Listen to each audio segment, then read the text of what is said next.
What's up, guys? Welcome back to the podcast. It's your host here, Josh Pather, and I'm here with Shane Morrow. All right. So we got something exciting for you today. Today we're in the office of Harlow Payments, Texas, and we're here with our friends. Mark Harrelson, sorry. Steve Vecchio.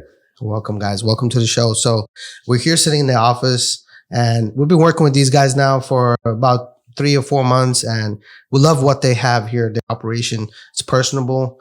It's just a great company culture, and we love to bring you business owners that build something really successful that you don't see every day. And so we want to bring them on the show, talk a little bit about their company, about what they do, and how we work together with them. So, guys, welcome to the show. Thank you. Thank you. Can you guys tell us your positions here? Yeah, I'm the president of Harlow Payments, Texas. I'm an outside rep working pretty much exclusively in Rockwall County. Enjoying it. Steve gets around the county, man. Everybody knows Steve. Everybody loves Steve. That's why we're going to get him on the podcast. But the operation here was founded by Mark. So, Mark, tell us a little bit more about your backstory, about how you got started in the payment processing.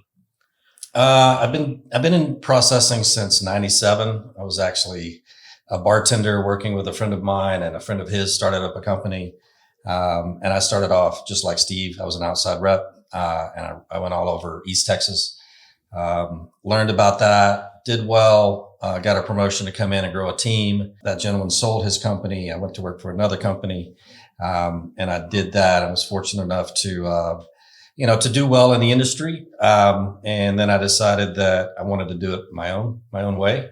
And a couple of years ago, we started Harlow Payments Texas, and I get to make all the decisions instead of, having to deal with pricing scenarios that I don't agree with or service scenarios that I don't agree with. So it's been fun. And then where is Steve fitting in that picture? I've known Steve for 30 years. I met Steve at the same restaurant bar. Worked at Papado's years ago with Steve. And What position were you, Steve? Same server, bartender. Bartender? Yeah. Pouring drinks? Yeah. Pouring The drinks. espresso martini, Steve? Is that what they call you? We can still make it. Yeah. Yep, we can do it. But yeah, Steve's a good friend of mine, known him for a long time. Someone that I know and trust, and I know that he's going to have the same company values out on the street that we have, inside the building, which is great. Yeah. So one thing you did mention is company value. I see a lot of leadership from you that, your team, you said, followed you out here. And so talk more, what are the company values there? Well, primarily we just want to take care of our partners. We don't consider you a merchant of ours. We consider you a partner of ours. And, merchant services is one of those spaces, when you're a business and, you have to have it. You have to have the ability to accept payments from your customers, right? And it's kind of in the background. It's out of sight, out of mind until you have a problem. And then who are you calling? Are you working with a company that doesn't even have a phone number that you can call? Do you have to email them for support and you have to wait for them to respond back to you? Well, you have your systems down and you have a customer in front of you that wants to pay. That's not acceptable. So, we just have a philosophy that we want to take care of our partners and treat them like we would want to be treated if we were in their shoes. And tell me, that same values also extends to your employees that you have here. Can you talk a little bit more about that? Yeah, we consider it a family. We have a business to run. So you have to come in and you have to work, and we all roll our sleeves up and we work hard, but we try to have fun too, and we try to treat people with respect. And the people that come in and they want to work hard and they want to grow with a company. I could go through a list of dozens of internal promotions that we've already had in the first 2 years of business. So that's just kind of our philosophy that we like to promote from within, and we like to have a long-term family environment. Yeah. While we're still running the business, right? So We still got to run a business. You've done this a long time. So now that you started Harlow here, drawing on all those years of experience, what are you doing differently now than what you've done all those other years? In all my years of management, my philosophy of how I treated the people that worked for me or with me, it's always been the same, but I didn't have the ultimate decision-making process. I've always had a very loyal group of people, both ways. I was loyal to them. They were loyal to me. But now, there are some final decisions that were taken away from me in the past, and decisions that I didn't agree with and would have made, but I didn't have a choice. Now I make those final decisions, which, makes me feel a lot better. Yeah. And on this side of it, having known Mark as long as I have, working with him here in this setting and this iteration of his company, because we've done this before over a decade ago, because I've been in this space off and on a little bit over the years, and the industry's changed, but this time feels different. I think the business, the way that companies do business has changed. Mm-hmm. And so we've kind of changed with it, and it feels a lot more transparent, a lot more customer focused, really finding what their needs are, what their pain points are, solving those problems, and then finding solutions to those problems. And then that's where we really have a lot of fun. And when we do that, we have those kind of relationships. Everybody's winning, and just the support here, the team that he's built around what I'm doing on the outside. They're very supportive of me, help me in any way that I need. And it's just a great company to be with right now. It feels great. So they are located in Heath, Texas. And how many staff you have here at this location? About 40. 40 staff. Yep. Now, a lot of business owners get people walking in their doors all the time, right? You always see that picture where the pants is not hemmed and it goes over the heel and it's dragging. That's what I think about when you think of some guy walking into the business selling you credit card processing, But Steve is dressed very sharp, so give him a chance if he comes in. Please. Please, yeah. So one thing I will say, like when I first met you, it's pretty interesting. Like you said, bring it in, give me a hug. And I know you do that with everybody. And one of my favorite coaches of all time, he coached Liverpool. His name is Jurgen Klopp. Everybody wanted the big Jurgen hug. Nice. He was notorious for giving this big bear hug, and everybody wanted one. Do you do that all the time? Like, what's the philosophy behind that? One of the funniest stories, I had these two guys from UPS and at the previous company I worked for, and I was still in a leadership position. I just wasn't in an ownership position. And they came in, and these guys were at least 6'7" each. So I hug everyone. And I, most people want to be hugged. They're just not going to initiate it. Right. So I was starting to go hug these guys, and I'm like, I'm going to be hugging him around his waist, and this is going to be a little awkward. So I stood up on a chair and I was like, come on in, brother. And it was perfect. That's awesome. Yeah, it was perfect. Cause I didn't have to hug him around his waist, but yeah, it's, I'm from the South. I grew up in a small town. I got it from my mom. So, she hugged everybody. All my friends called her mom, and I've just always done it. So that's who I am. You can tell that's carried over to the staff that's over here. And I get to meet with a lot of different businesses, and it's all a reflection of you. So congratulations on that part. Thank you. It's been refreshing to watch it, to see, because not everybody has that. It's all about P&Ls and statements and profit, over everything else. Yeah. And so when you got into the merchant services, what surprised you the most in the industry? Like, what shady? I know maybe you can't discuss all that, but you've probably been around long enough to see some things happen on the back end that shouldn't be happening. So I didn't grow up thinking, man, I really want to be in the merchant services space. I didn't even really know what it was. When I first started in the space, when I would tell people, they're like, so what are you doing? I'm like, credit card processing. I'm like, oh, you can give me a credit card. I'm like, no, that's not what it is. That's the other side of the space. We work together. But it was, what I like about it is it's, it's somewhat recession proof. Mm-hmm. Okay. So when the economy goes south, people need to put more things on a credit card. When the economy is booming, people have more money to put on a credit mm-hmm. card. And, with all the rewards cards and all the benefits for consumers now, it's a good space to be in.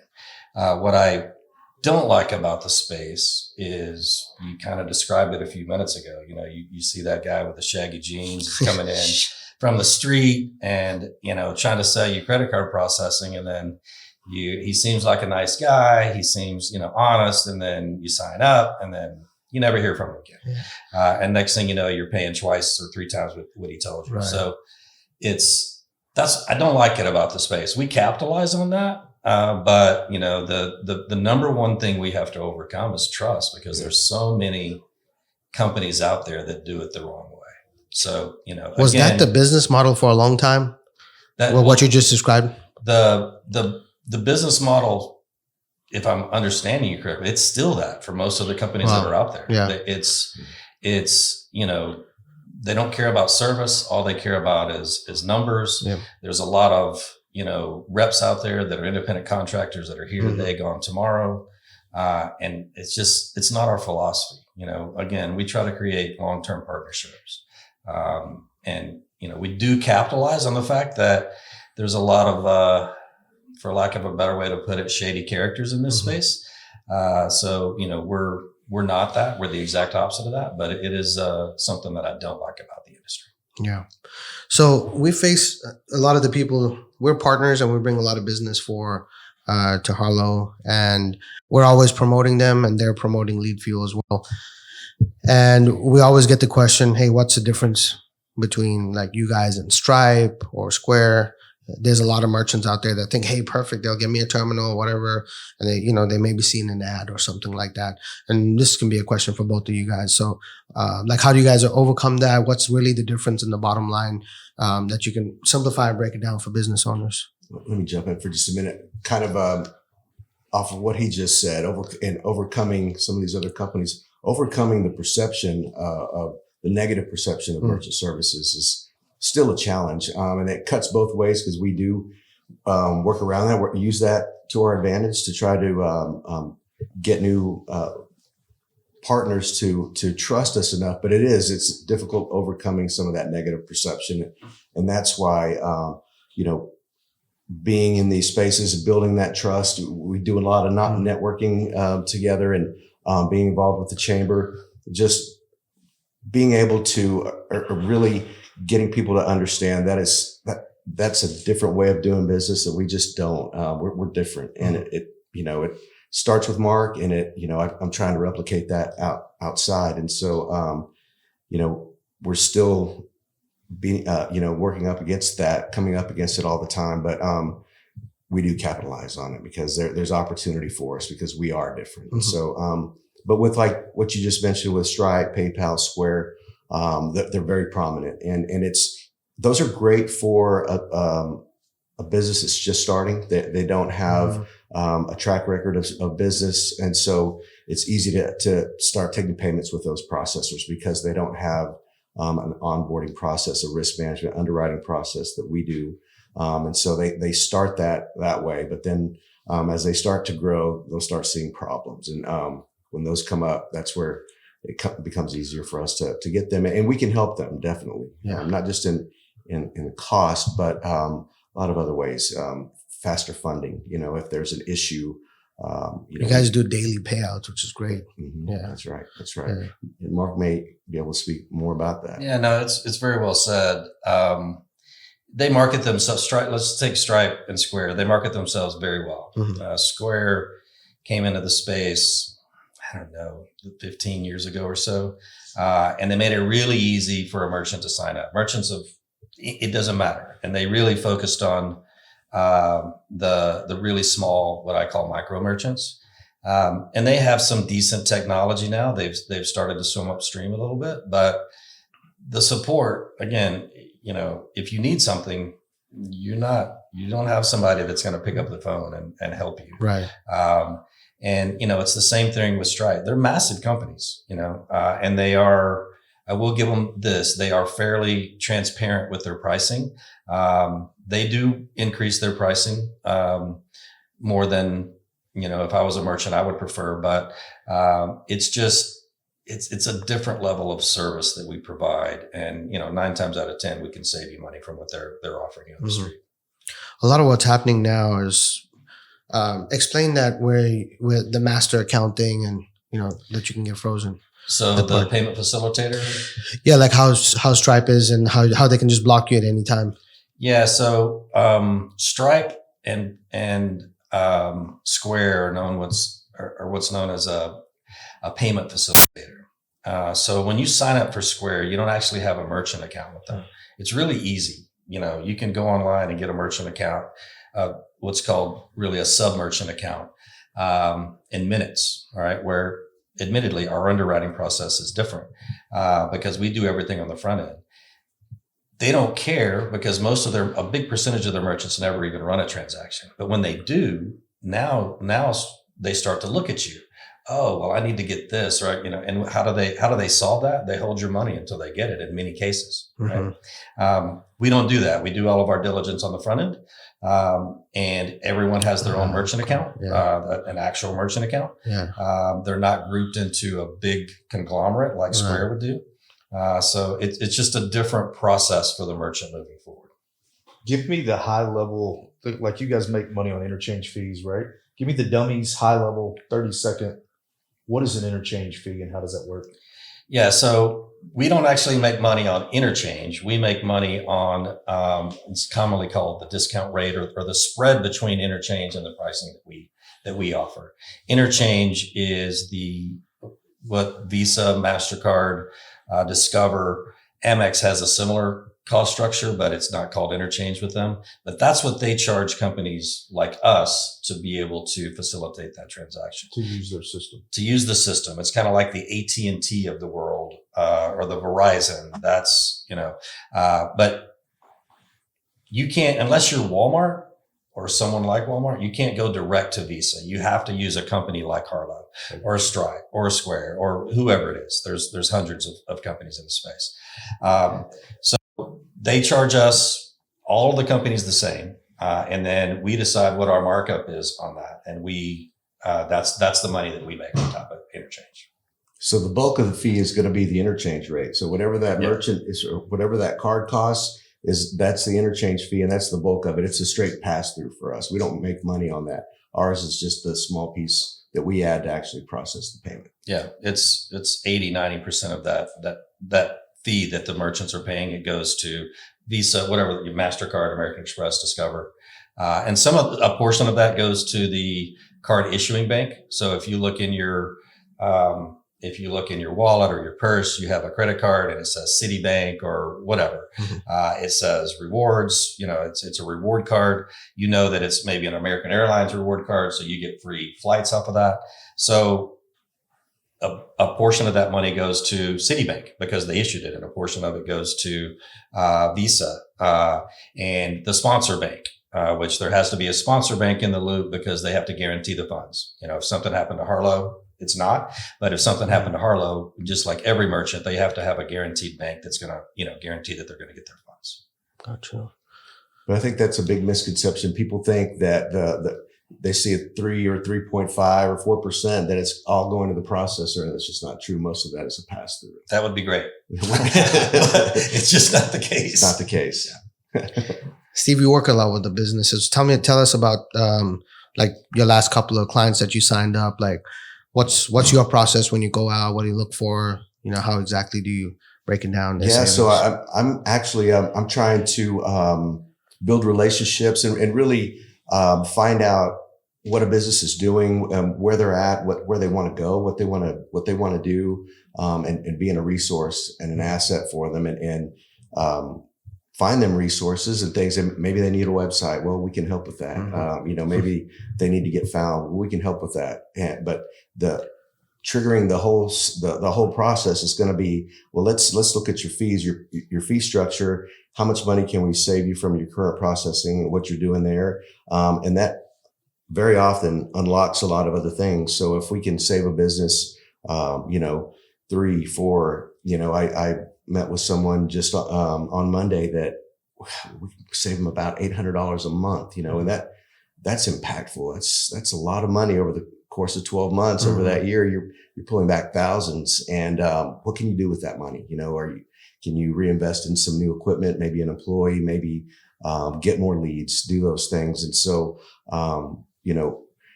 being a partner that way, I get a lot of gratification out of it because I can help a business actually grow, be successful and grow. And that's where we're aligned, because they're winning and we're winning as well. The more that they're able to sell and process, well, that's a win for us. But helping them grow is really rewarding.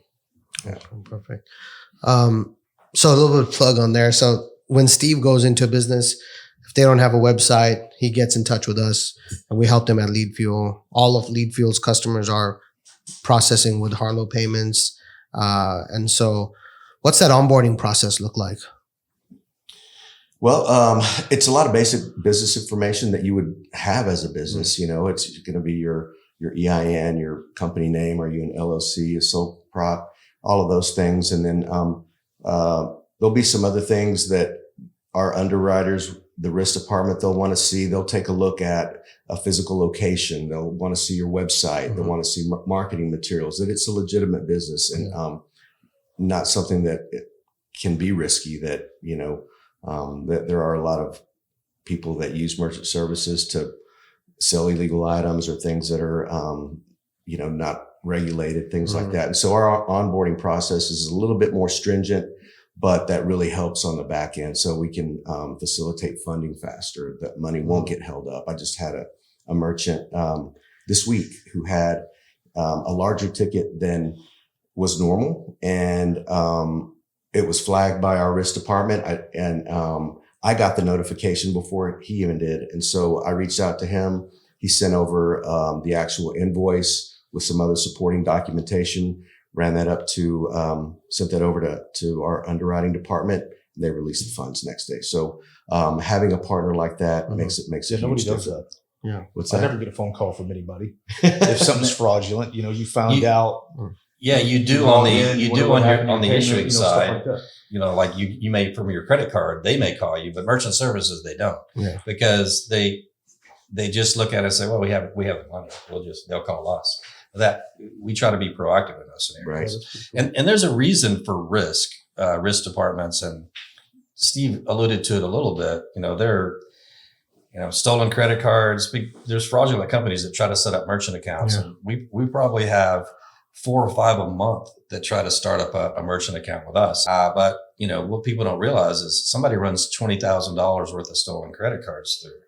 They're not keeping that money in their bank account. They're moving it as soon as they get it. So who's responsible for that? Harlow's responsible, or Stripe, or Square, or whoever, the processor. So you know, there's a reason for it, but you know, that's why we do our diligence on the front end, and we're very proactive when something's out of the norm. I'll share a story with you. We had a merchant that ran a t-shirt shop, ran a $30,000 transaction. Wow. Their average ticket was, you know, a couple $100. And so we held it and we called them and they said, yeah, I'm so excited that this company just ordered, you know, hundreds of t-shirts from me. And we're like, okay, well, this transaction is coming from, I think it was Nigeria. They're like, how did they find you? Have you done business with them before? No, they just found me and they heard. Like, don't ship those t-shirts. This is fraud. So, you know, it does also protect the merchant in scenarios like that. What, you know, wasn't what the merchant wanted to hear, because this is the biggest sale of their life. But it protected them from shipping those t-shirts and losing that money. So, yeah, I've actually, that one, man.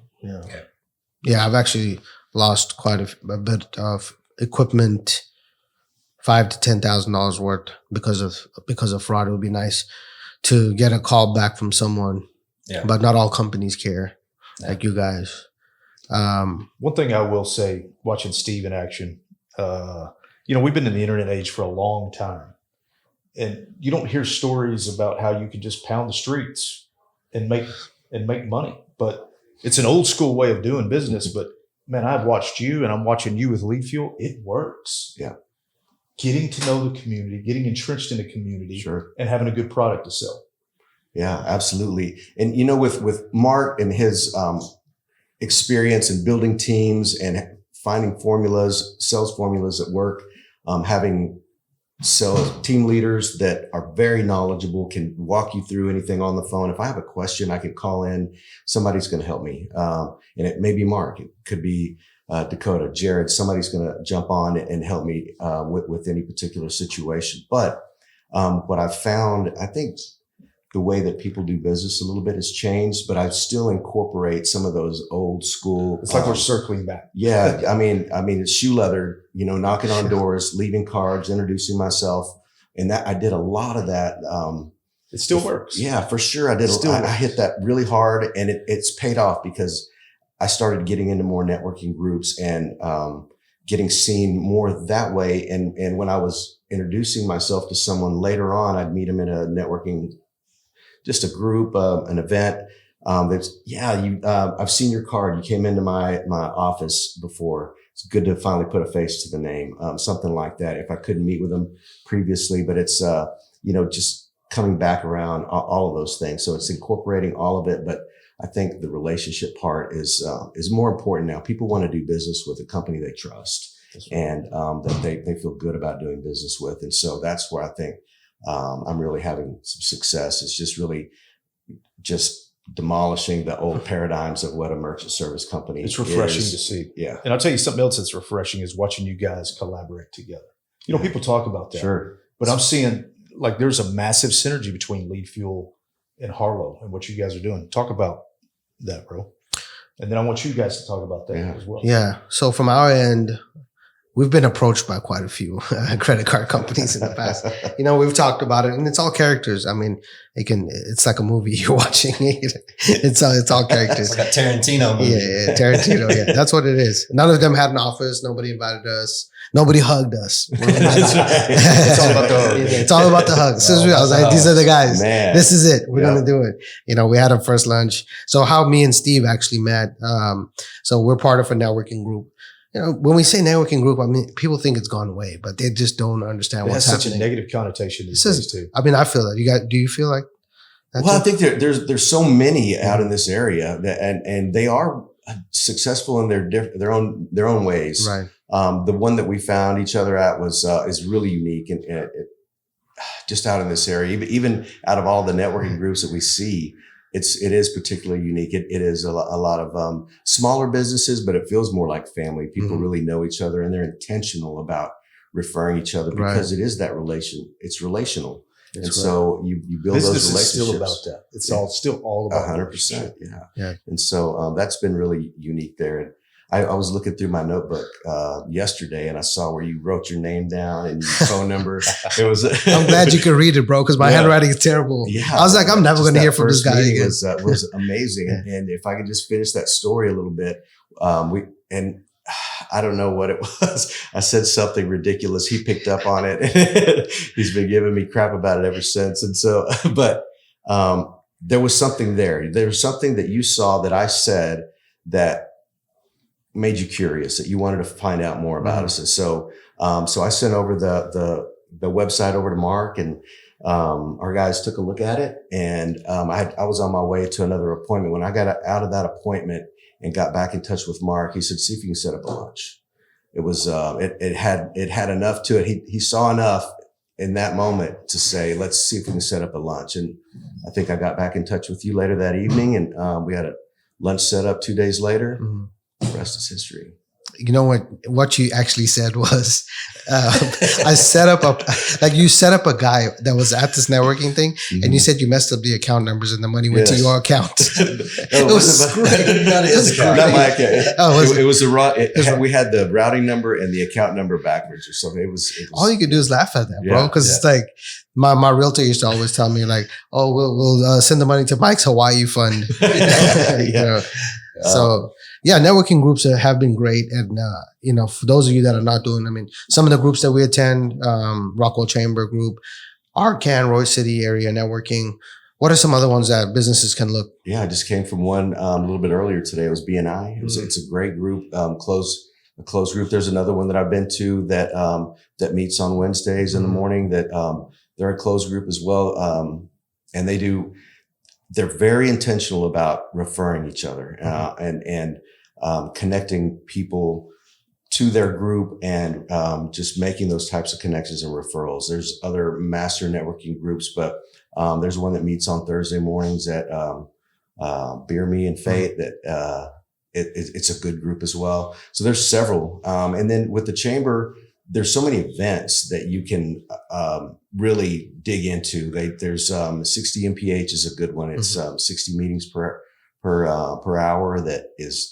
It's like speed dating for business, man. You sit in front of somebody, you give a pitch, and then you rotate chairs, and so you meet somebody else. That's been phenomenal. And really what we do is we set up one-on-one meetings and really try to get to know that person and their business.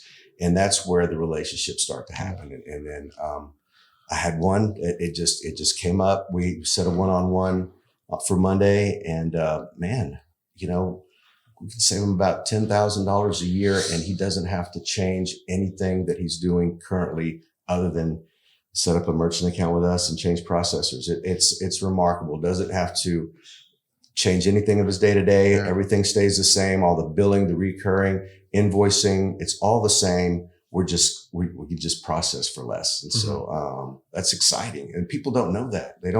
They think it's a cost of doing business, but wasting that much money is not a cost of doing business. It's just a waste. So, we're educating too.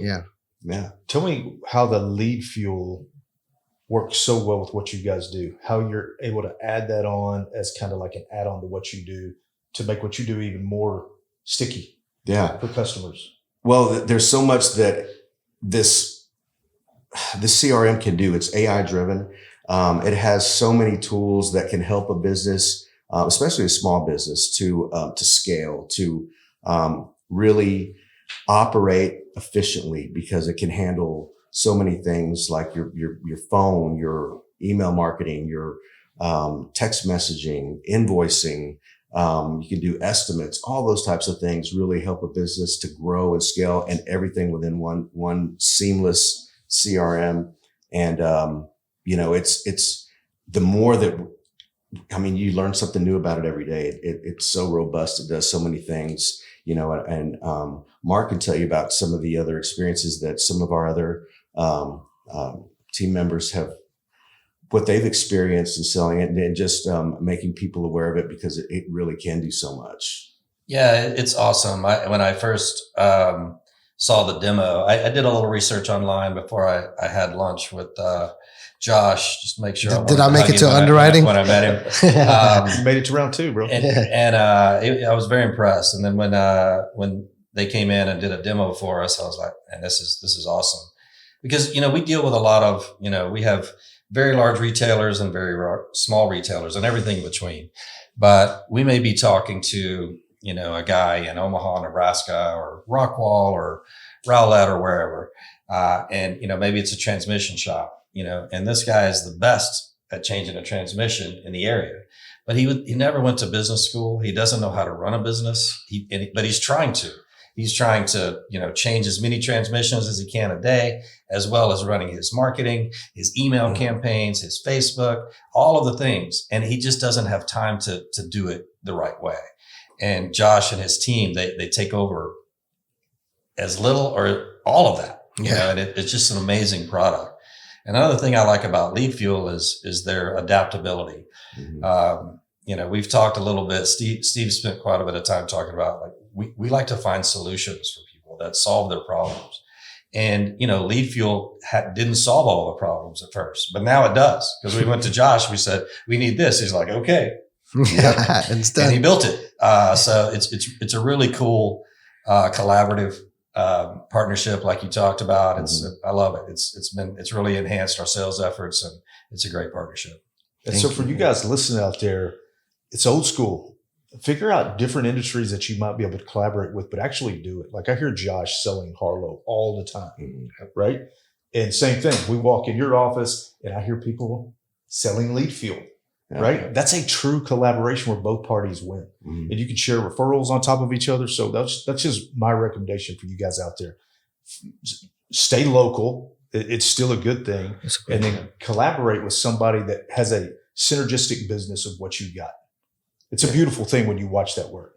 Everybody wins. Yeah, it's awesome. It's been a great partnership. And, we appreciate Lead Fuel immensely. And we're looking to grow this thing and blow it up. So it's awesome. Yeah, I want to be the go-to processor here in the county. But you know what? I'll say this. I wake up every day really excited about going to work and because I'm helping people and I love who I get to do it with, And, I'm learning constantly. I'm learning something new all the time. And I love that, but I'm also part of a community. And, I've lived in Rockwall specifically for 11 years now. This is the most connected I've ever felt to this community where I know people, and feel like I have relationships and friendships. And, that feeling is, I haven't felt that here before. So that's unique, but it feels really good. But there's a sense of community and service. People really like to serve in this community, serve other people. And, I love that. So I get fed, I find joy in those things. And so, it's been amazing. And then working here with these guys, it's awesome. I love it. Yeah, and I think we share a lot of the same values because if we were in it for any other reason than that, that's our true passion. Like, hey, we want to help people, we want to help business owners. We've been there, done that. We've seen it all. And we don't want to be like what we saw before, right? Or be those shady characters or bad business practices like that. And the people that we get to help. I mean, we're changing their lives, their family, their children, their husbands. And it's making a real impact, And now, with local impact. Yeah, local impact, right? And they're referring us to people, and the compound effect has just been immense. Yeah. Steve and I are in the streets pounding the networking group, so we're getting a lot of great feedback. So I think it's a forgotten business practice of going out doing networking. It still works. I've been an online guy my whole life. Shane can tell you that, and we've done a lot of online marketing. Done a ton. The best of the best. We've learned That's mostly what you've done. Yeah. So this is kind of a new concept for us. I was a banker for a long time, so it was very relational like that. But working with him so long, I've watched him, it's the one to many, one to thousands, right? Sure. And this, you're back to one to one.